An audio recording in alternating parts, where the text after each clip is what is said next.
Olá, amigas, olá, amigos do Centro Espírita Sagrada Família. Meu nome é Ivan César e eu vim mais uma vez atendendo a um convite amoroso dos amigos e amigas que compõem a direção da casa para falar sobre mais um assunto da nossa atualidade, sempre sob a ótica da doutrina espírita. Bom, a ideia era estarmos reunidos nesse mês de junho para a apresentação de um seminário sobre o tema homossexualidade, uma visão espírita, ou melhor, a visão de um espírita, no caso eu, sobre a homossexualidade. Mas como já sabemos, estamos em período de pandemia, de quarentena, não nos é possível estar reunidos, então vai do jeito que a tecnologia nos possibilita. É claro que esse trabalho não vai ter a duração que o seminário teria, um seminário de mais ou menos 1h30, 2 horas. A internet tem essa coisa de precisar de uma linguagem um pouco mais dinâmica, mais rápida, mas eu fiz um resumo, posso dizer assim, do que trataríamos no nosso seminário para apresentar para vocês agora pelos canais do YouTube, do Facebook e do que a gente puder distribuir aí pela frente. Muito bem. Homossexualidade à luz da doutrina espírita. Esse talvez seria a descrição mais adequada do tema. Primeiro, é necessário nós fazermos algumas observações a respeito do tema homossexualidade enquanto condição da humanidade, excluindo inicialmente as questões espirituais, mas para que tenhamos uma ideia do que é a homossexualidade ao redor do mundo e desde que o mundo é mundo. Se nós tomarmos, por exemplo, a Grécia Antiga, para começarmos a tratar desse assunto, nós vamos ver que a relação sexual entre os filósofos gregos e os seus aprendizes, os seus aspirantes a filósofos, ela era uma relação sexual não apenas consolidada, como consentida, era uma forma de estreitamento de laços entre o aprendiz e o professor, um afinamento, melhor dizendo, de laços, para ali ter uma ideia, como acreditavam os gregos, de que o aprendiz ele poderia absorver a maior quantidade de conhecimentos possíveis, inclusive pela relação sexual. Sempre do professor para o aluno. Na Roma Antiga, a mesma coisa. Tanto que criou-se o nome, passou-se a se conhecer o nome de pederastia, justamente no período da Roma Antiga.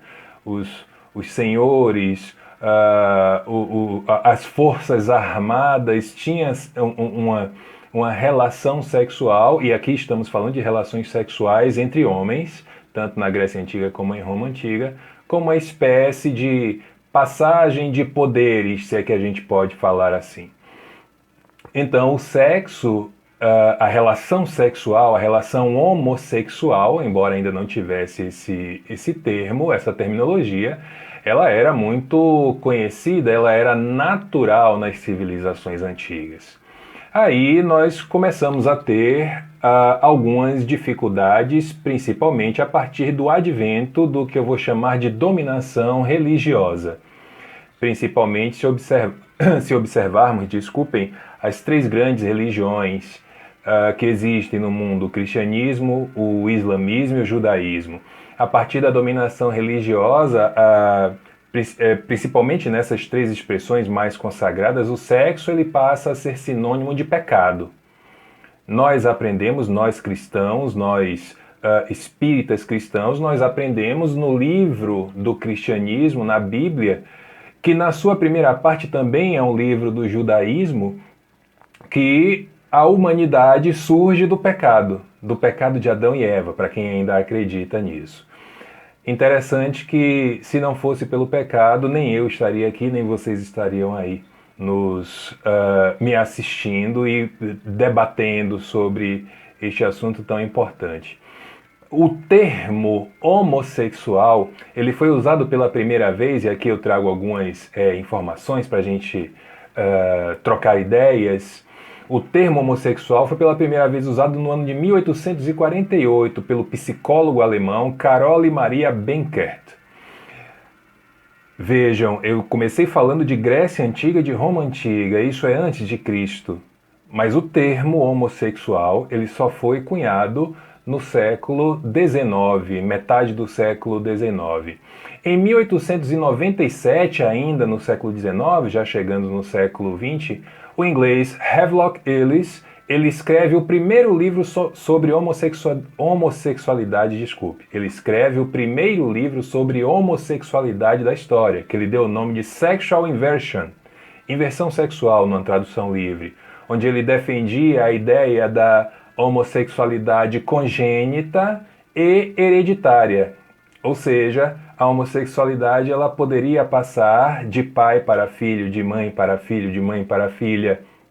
E ela poderia ser comparada com o termo congênito a uma doença. E ele, inclusive, associava a homossexualidade também como problemas mentais na família. Vejam que aí a homossexualidade, a gente sai de uma ideia social da homossexualidade para passar a uma ideia biológica, orgânica. Em 1990, apenas em 1990, não faz tanto tempo assim, embora já seja um tempo razoável para que algumas pessoas ainda hoje usem o termo de maneira inadequada, a Organização Mundial de Saúde resolve tirar da sua lista de doenças a homossexualidade. Até aquele instante, a homossexualidade era tratada como homossexualismo. A terminação ismo, ela dá a entender que ali se trata de uma doença. Em 1990, apenas neste ano, é que a Organização Mundial de Saúde percebe que não se trata de doença coisíssima nenhuma. A homossexualidade é um comportamento sexual, social, afetivo, uma gama muito extensa para que a gente possa tentar reduzir em apenas uma frase.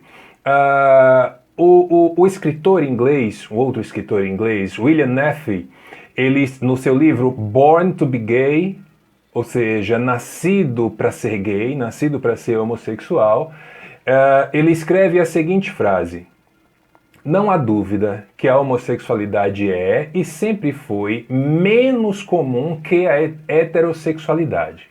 No entanto, a homossexualidade é claramente uma característica muito real da espécie humana.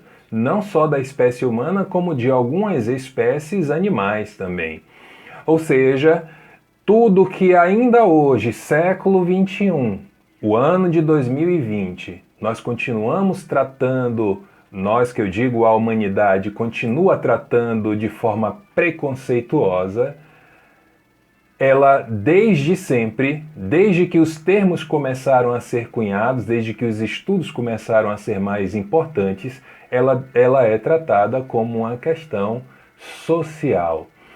E já já nós vamos ver por que ela não é a homossexualidade uma questão de escolha, por que ela não é uma questão de opção. Aqui já começamos a entrar um pouco mais nos conceitos mais técnicos a respeito do assunto. Homossexualidade nada mais é que a atração que um ser humano pode sentir por outro de mesma condição de gênero. Um homem que se atrai por um outro homem, uma mulher que sente uma atração por outra mulher. E essa atração, para que a gente não comece aí a já formar os nossos pensamentos apenas na base da sexualidade, essa atração ela pode ser também afetiva, porque há indivíduos homossexuais que, claro, pode ter um interesse sexual também no outro, mas o interesse ele também pode ser afetivo ou apenas afetivo. Homossexualidade não é um fenômeno da atualidade, como alguns insistem em dizer. Tem gente que coloca a culpa nas novelas, tem gente que coloca, se é que podemos falar em culpa, tem gente que coloca a responsabilidade na criação do pai ou da mãe, que não foi mais rígida neste ou naquele ponto. Pessoas que dizem assim, olha, leva para o médico que ainda dá jeito. Antigamente, a homossexualidade poderia ser tratada inclusive com lobotomia.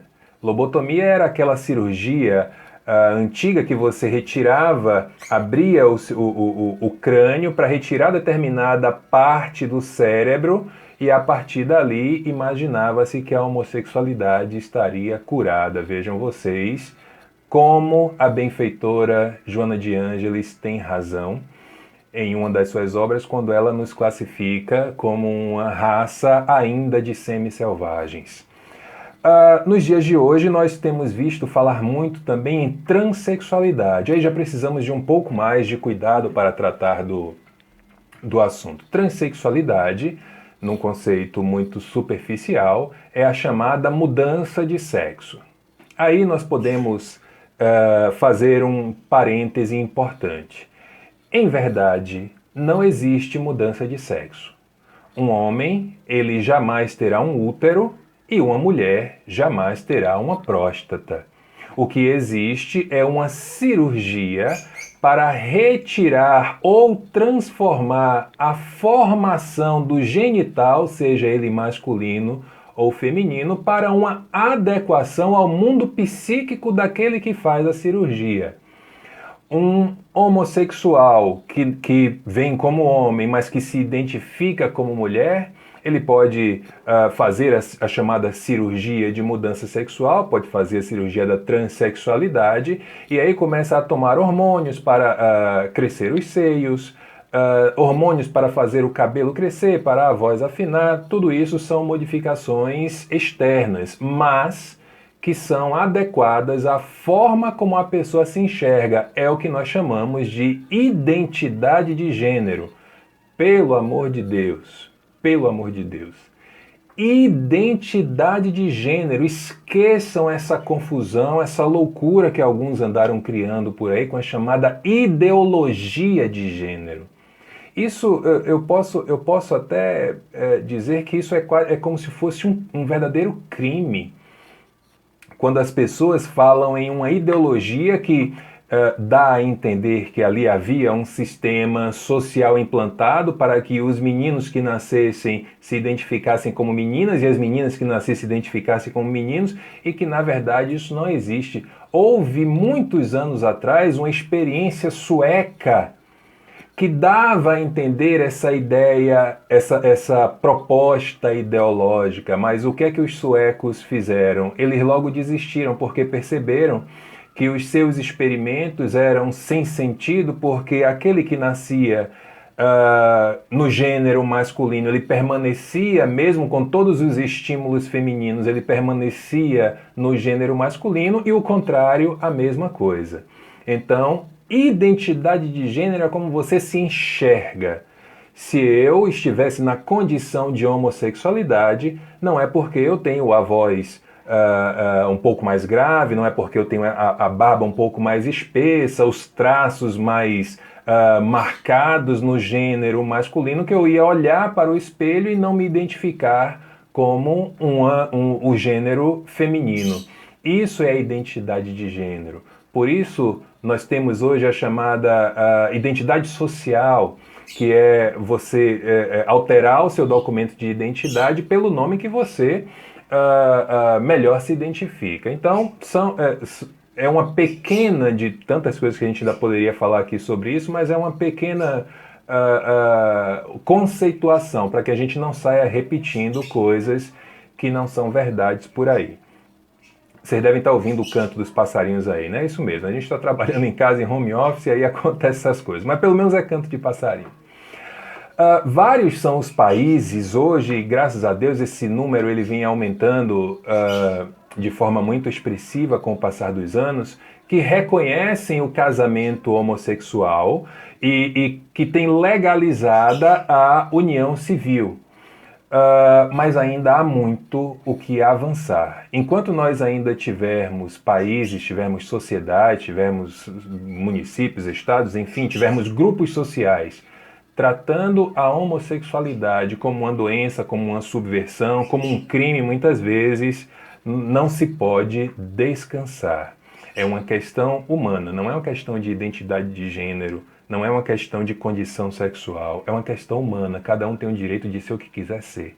E nós não temos o direito de nos intrometermos na vida de quem quer que seja. Nas últimas duas décadas, isso está escrito em um artigo do Dr. Drauzio Varella, que eu sugiro muito que leiam. O artigo se chama Homossexualidade, DNA e Ignorância. Dr. Drauzio, uma das frases que ele traz nesse artigo é assim: nas duas últimas décadas, acumulamos evidências científicas suficientes para afirmar que a homossexualidade está longe de ser mera questão de escolha pessoal ou estilo de vida. É condição enraizada na biologia humana. Opa! Condição. Quantos de vocês escolheram nascer com os olhos da cor que tem hoje? Quantos de nós escolhemos ter a altura, a estatura que nós temos hoje? Quantos escolhemos nascer com o cabelo do tipo Y, X ou Z, da cor XYZ, como nós temos hoje? Ninguém escolheu. Apenas nascemos. Ou seja, é uma condição. Assim como a homossexualidade também. Portanto, é necessário tomar muito cuidado com aquilo que a gente anda repetindo por aí. Ah, mas é opção sexual, ninguém opta. Ninguém diz assim, se eu pudesse escolher, eu quero nascer homem, quero nascer no gênero masculino, quero nascer no gênero feminino, ou quero nascer no intervalo entre um e outro, quero ser homossexual. Ninguém faz essa opção. É uma condição tal qual muitos trazem consigo, por exemplo, a condição de crescer mais, crescer menos, engordar mais, engordar menos. Mas, por ignorância, daí o título do artigo de Dr. Drauzio Varella, continuamos repetindo coisas que não fazem mais o menor sentido, principalmente com a condição que temos hoje de nos informarmos de maneira segura, através de materiais publicados por profissionais experientes, profissionais que fazem as suas pesquisas, eles não dão opinião pelo achismo. E justamente por falar em pesquisa, Dr. Drauzio, nesse artigo, ele cita uma pesquisa que aconteceu na Austrália. Ele diz assim: nunca houve nem existirá sociedade em que a homossexualidade esteja ausente. O estudo mais completo até hoje, realizado por John Michel Bailey e colaboradores da Austrália, mostrou que 8% das mulheres e dos homens são homossexuais. 8% da população mundial é homossexual. Aqui cabe um outro parêntese. Em primeiro lugar, 8% são as pessoas que se identificaram como homossexuais. Porque há pessoas, e nós sabemos disso, que não se identificam. Por medo, pelo preconceito, pela repressão familiar, pelo pai, na maior parte das vezes, que é assim, que é assado, pela mãe, que algumas vezes também ameaça colocar para fora de casa ou deserda, enfim. Então, 8% é o que está registrado. Eu não vou aqui chutar percentual porque não sou pesquisador, mas acredito que o percentual real ele seja um pouco maior que isso, não sei, 5, 6%, não sei. Fato é que estar na condição de heterossexual é maioria e, ao que tudo indica, permanecerá sendo maioria. Homossexual é uma condição de minorias, mas que nem por isso tem menos importância e deve ser excluída do convívio social, muitíssimo pelo contrário. Esse trabalho, que já apresentei algumas vezes em outras instituições espíritas, justamente na proposta de seminário, e daí uma pena a gente não poder trabalhar isso com essa coisa da pandemia, ele me dá a oportunidade de escutar relatos que talvez se não fosse por esse trabalho eu não escutaria. Eu lembro de uma vez uma senhora que ela, no intervalo de uma dessas apresentações, ela me procurou para falar sobre as questões da sua vida. O filho dela depois de muitos anos, já na idade adulta, saindo da adolescência, entrando na idade adulta, ele assumiu a sua condição de homossexualidade. Chegou para a mãe, falou abertamente para a mãe e para o pai. Primeira ação daquele pai.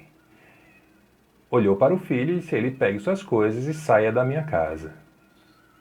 E aquela pessoa que me procurou, aquela senhora que me procurou, ela estava em aflição, porque a pergunta que ela me fez foi a seguinte: olha, eu não sei o que fazer, eu não sei se eu vou atrás de meu filho, eu não sei se eu permaneço com meu marido. E assim, é difícil a gente escutar determinadas coisas e querer levar uma resposta pronta quando você não vivencia aquela situação. Mas eu fiz a seguinte pergunta a essa senhora: o que é que o seu coração de mãe está dizendo? E aí ela começou a chorar e eu imagino que tenha ela tomado a atitude que, no meu pensamento, é a mais correta. Filho é laço eterno. E nós temos a responsabilidade de cuidar deles. Começamos então a entrar na área da espiritualidade em relação às questões homossexuais. Imagino eu que todos os que estão assistindo tenham aí em suas casas um exemplar de O Livro dos Espíritos. Então podem conferir, questão 200. A pergunta é: tem sexo os espíritos? E eu não sei por que motivo muitos espíritas resolveram dar a resposta pela metade.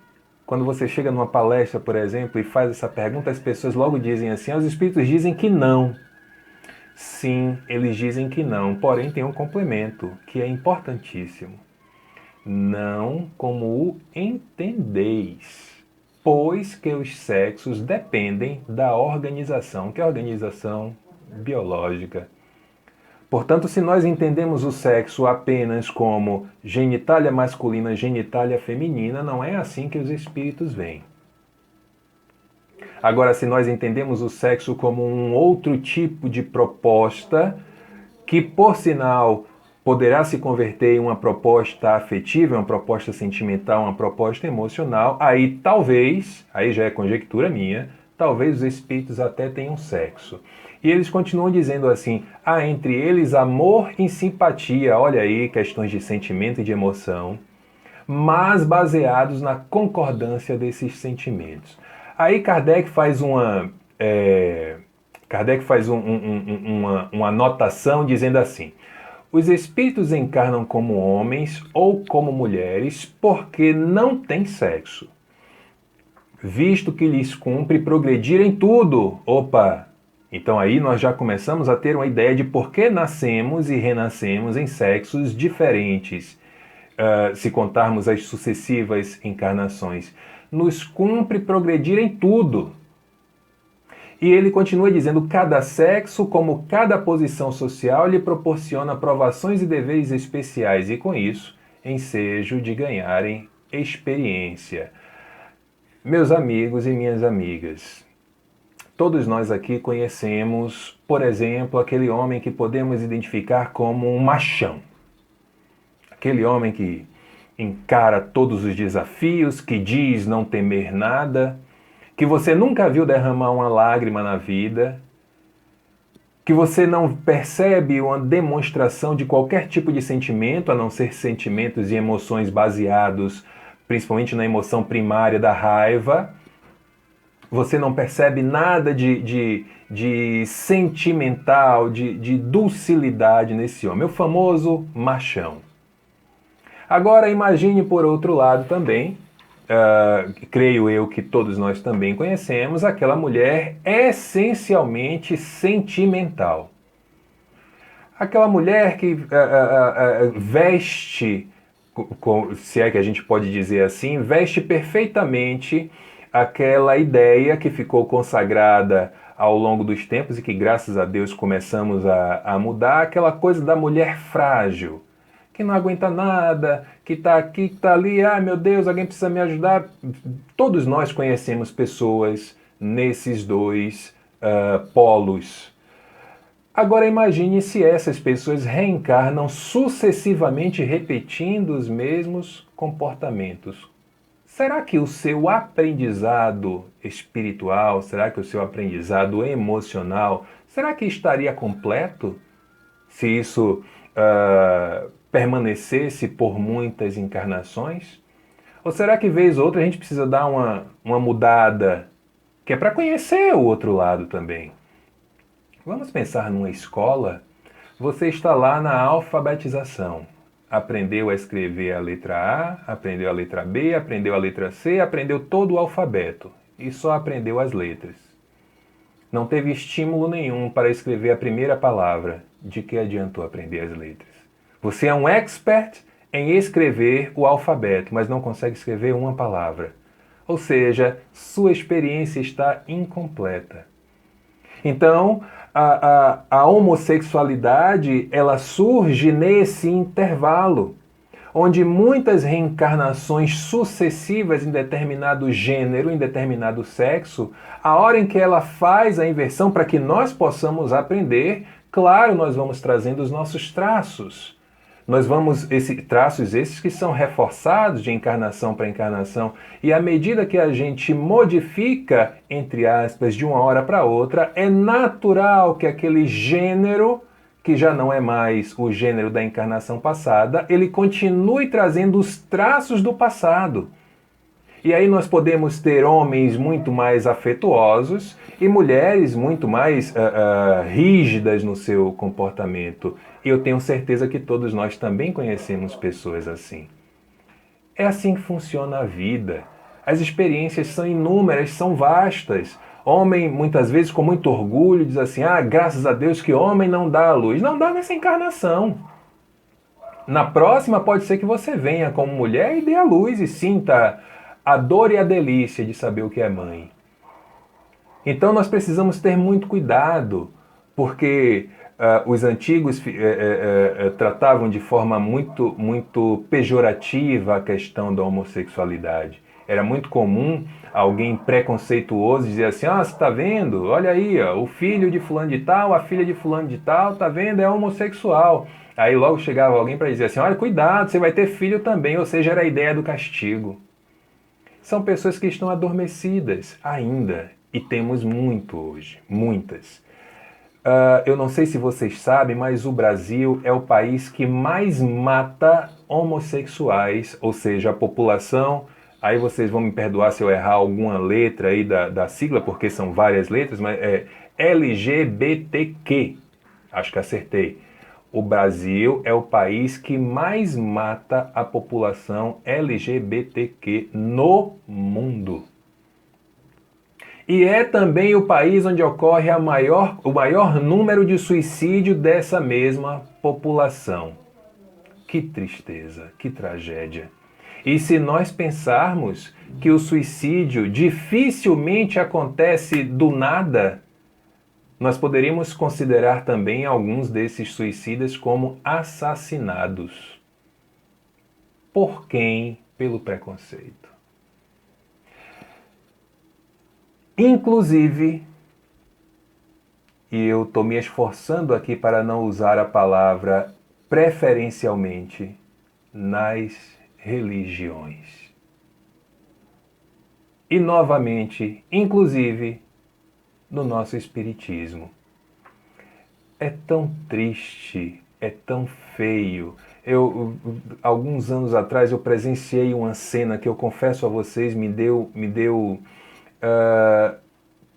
um asco tão grande que me veio uma ânsia de sair daquele ambiente por um comentário que eu ouvi de determinada pessoa, diretora de determinada instituição, que tratava um outro alguém de forma diferente, apenas pela sua presunção de que aquela pessoa estava na condição de homossexual.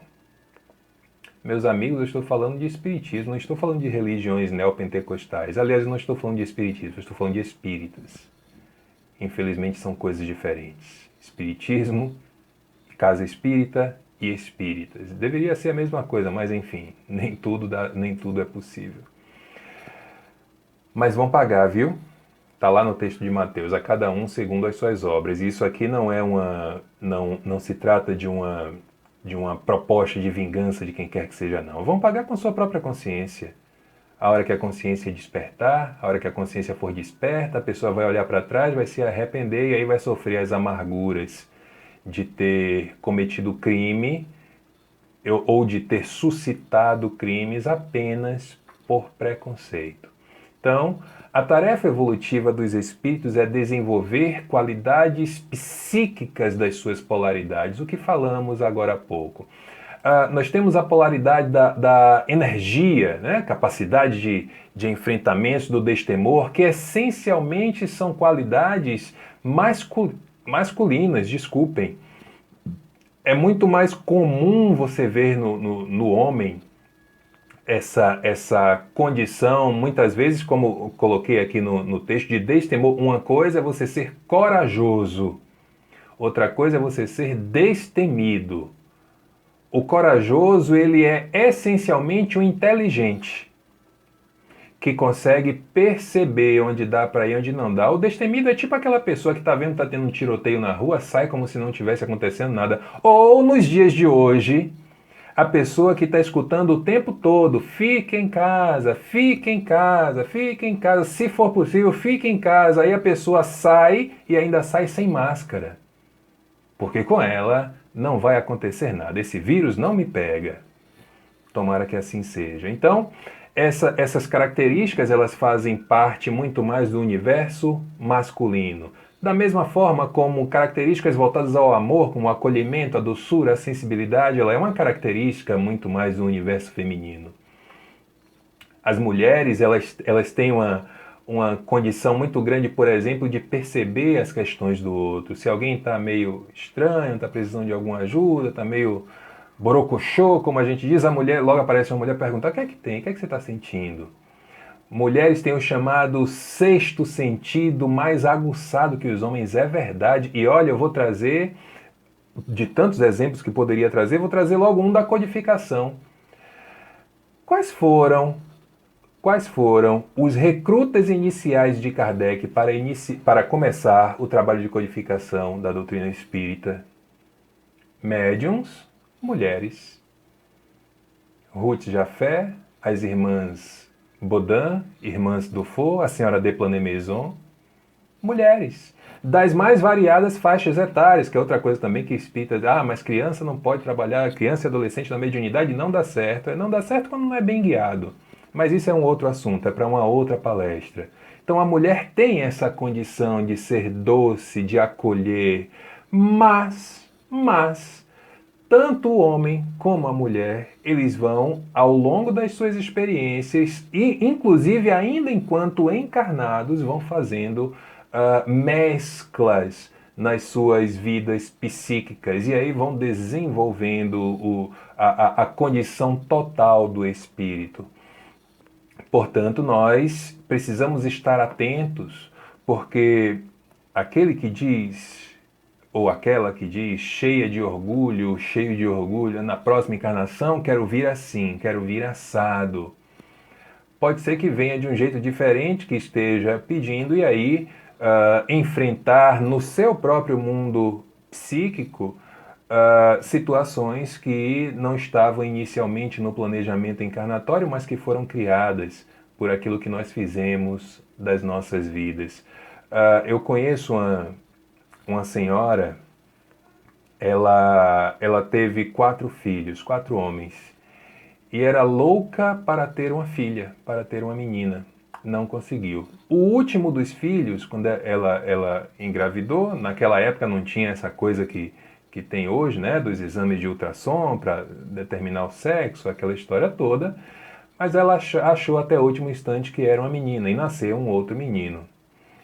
E aí a criança foi crescendo, e essa senhora, em algumas oportunidades, ela fazia penteados no menino como se fosse uma menina, chegou até a vestir vestidos nele, e todos disseram, aí vai virar homossexual, vai virar homossexual, e terminou não se tornando, o que reforça a ideia de condição. Eu sinceramente não entendo por que que as pessoas têm tanta dificuldade de olhar o outro como irmão, de tentar se colocar no lugar da outra pessoa. Imagine o que é você viver, como muitos ainda hoje vivem, a sua vida toda escondido ou escondida, vivendo uma vida que não é a sua. Aliás, meus amigos, minhas amigas, eu sugiro, inclusive, se vocês puderem, já que estão aí no YouTube, pesquisem aí no YouTube um documentário que se chama Human, humano em inglês. Salvo engano, ele tem 5 episódios. E no segundo, aliás, um documentário muito bem produzido, com imagens fantásticas. No segundo episódio, um dos assuntos é o preconceito em relação à homossexualidade. E tem uma história de uma moça africana, que ela perdeu os pais muito cedo e passou a ser criada por uma das suas avós. E desde muito cedo essa moça se percebeu homossexual, ela sentia atração por outras meninas, mas ela fazia de tudo para esconder da sua avó. Os amigos todos sabiam, mas a avó não podia saber, porque se a avó soubesse seria uma confusão. E o que aconteceu com essa moça? Passou a viveu durante muito tempo escondida, e aí uma vez ela resolveu para tentar ter um pouco de paz, ela resolveu tomar uma atitude. O que foi que ela fez? Combinou com um amigo dela que a partir daquele instante ele fingiria ser o seu namorado. O que é que essa moça não sabia?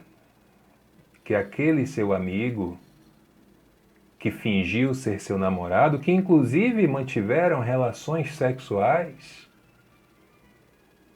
ele era portador do vírus da AIDS.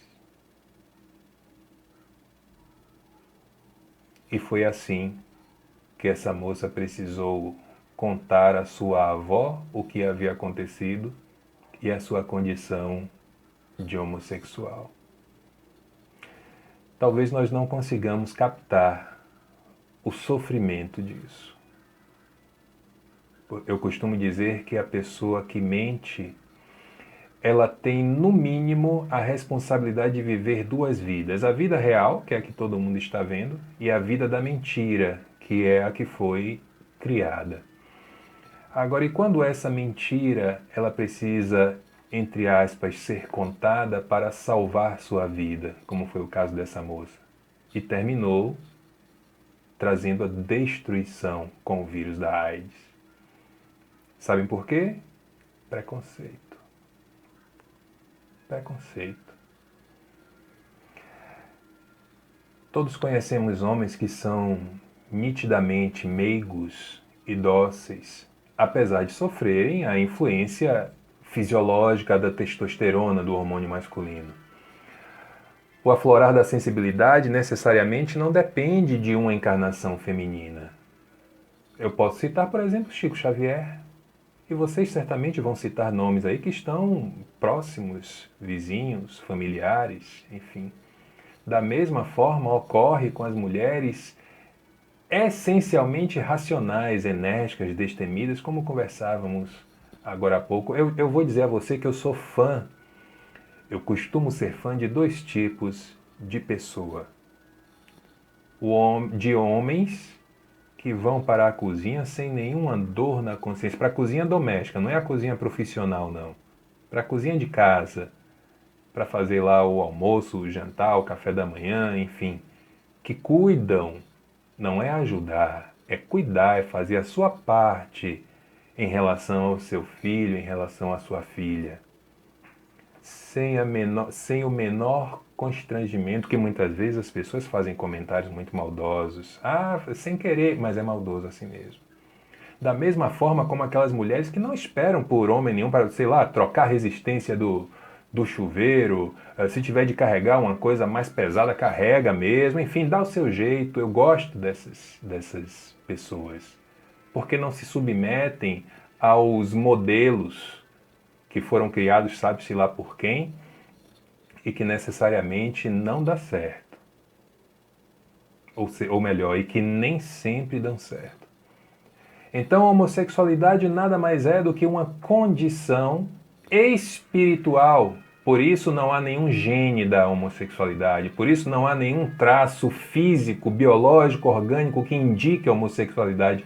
Ela é espiritual, ela é íntima, ela é do mundo íntimo. Por isso nós devemos, e já perdemos muito tempo e alguns ainda continuam perdendo, devemos tratar com a maior naturalidade do mundo, não deixando de levar em consideração, por favor, aí cabe uma explicação um pouco mais cuidadosa. A criação, ela é feita pelos opostos. A condição de masculino e de feminino está na natureza, não apenas dos seres humanos, como nos animais, como nos vegetais. Para que uma planta dê um fruto, ela precisa ser polinizada no seu órgão sexual.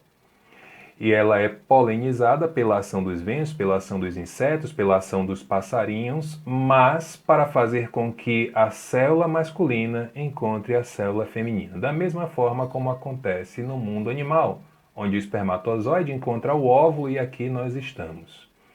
Não há como haver reprodução natural homossexual. 2 óvulos não vão gerar vida, 2 espermatozoides não vão gerar vida. Isso significa dizer o quê, Ivan? Que estão fadados a não serem, a não se tornarem famílias? De jeito nenhum. Porque são esses mesmos heterossexuais que engravidam, seja a mulher engravidando, seja o homem participando na gravidez feminina, que abandonam crianças, que vão parar nas ruas. Quando tem sorte, né? Porque quando não tem sorte, já vão direto para o cemitério ou para alguma vala comum. Crianças que vão parar nos orfanatos e que amanhã ou depois serão adotadas, sabe por quem? Pelos homoafetivos. Isso para falar de apenas uma possibilidade de conduta social a ajudar a todos nós. Então, depois desse trabalho, creio eu que alguns pontos puderam ficar para a nossa reflexão. Aliás, esse trabalho está baseado na obra Sexo e Consciência, que é uma compilação de Luiz Fernando Lopes, de textos essencialmente do espírito Manuel Filomeno de Miranda, para tratar de sexualidade e, claro, de pesquisas que fiz. E a mensagem final que fica disso, seja você heterossexual, seja você homossexual, a mensagem final que fica é: seja você mesmo, seja você mesma, de acordo com o seu psiquismo. É simples, a vida é simples. O que o outro vai pensar, o que o outro vai dizer, o que o outro vai fazer, é problema do outro, não é problema seu. Se você, na condição de homossexual, ainda não percebida por quem quer que seja, resolve assumir a sua condição e as pessoas vão lhe olhar diferente, o preconceito é da outra pessoa, não é seu. Não é problema seu. Então que cada um siga a sua vida. Porque as experiências, as capacidades psíquicas, elas serão desenvolvidas de um jeito ou de outro, ou então não chegaremos à plenitude.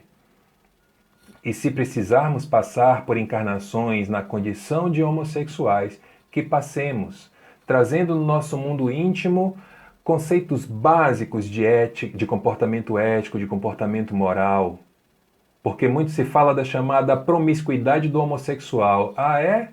E o heterossexual não é promíscuo, não, né? Nós temos visto aí. Ou seja, continua sendo uma questão de preconceito.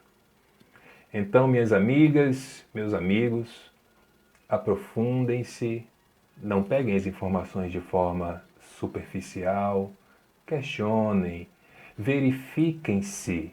Verificar a nós mesmos é muito importante. Duvide, pergunte.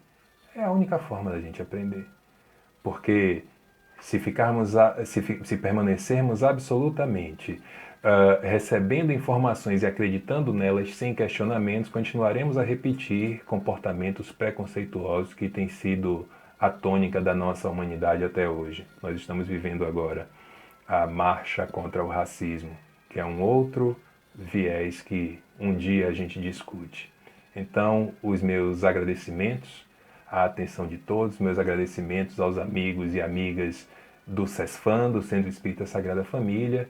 Estou à disposição de vocês. Se tiverem alguma pergunta, algum comentário, pode soltar aí no YouTube, que depois eu dou uma olhada e posso, se eu souber, eu respondo. Se eu não souber, eu passo para a Jace, que ela responde tudo. O meu abraço a todos, um grande beijo, que Jesus nos abençoe.